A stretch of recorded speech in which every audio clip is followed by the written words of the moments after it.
Hi, this is Kalem.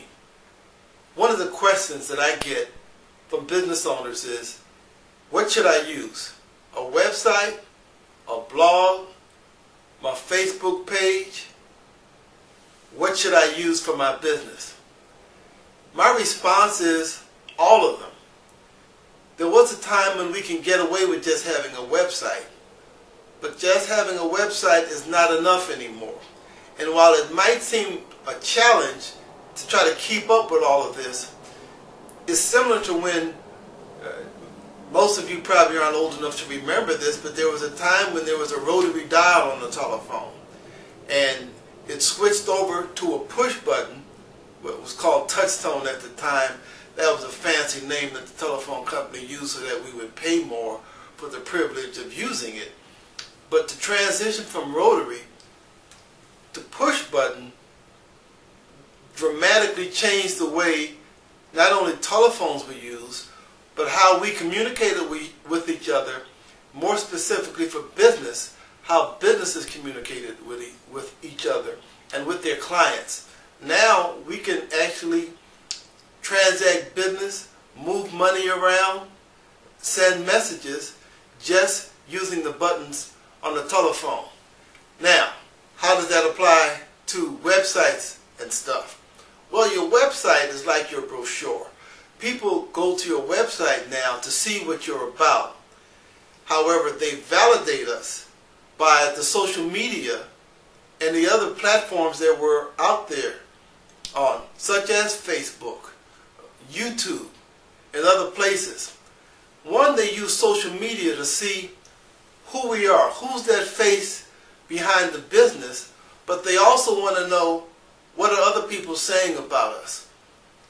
One of the big mistakes that many of us business owners make is not taking advantage of the free resources and platforms that are out there. Often, like the touch-tone telephone, we really don't know how to use it. But that works to our disadvantage with many of these platforms. To give you an example, Google just recently updated or changed their Google their Google Places platform to what they're calling Google Plus now. And it's fancier and it'll do more, but if you didn't use it in the first place, that's a challenge. When I ask businesses, have they set up their Google Plus page, they'll say, no, I already have a Facebook page. Another big mistake. That is actually a hole in our marketing strategy, and there's no telling how much money we're losing. But let me tell you a worst case scenario. There's a concept now called online reputation management. Anybody, a disgruntled employee, a bad relationship partner that has access to the internet and a keyboard can go to this spot that you are ignoring, such as your Google Plus page, and they can make comments about you. And if they're negative comments, when people are searching for your business and you haven't controlled that space, there's a strong possibility that those negative comments will come up there. What I find is many business owners aren't even aware that Google gives this space. Facebook has a similar platform that that business owners simply haven't taken advantage of. I want to strongly encourage you to look at your web presence as being everywhere, ubiquitous. It isn't enough just to be here and there.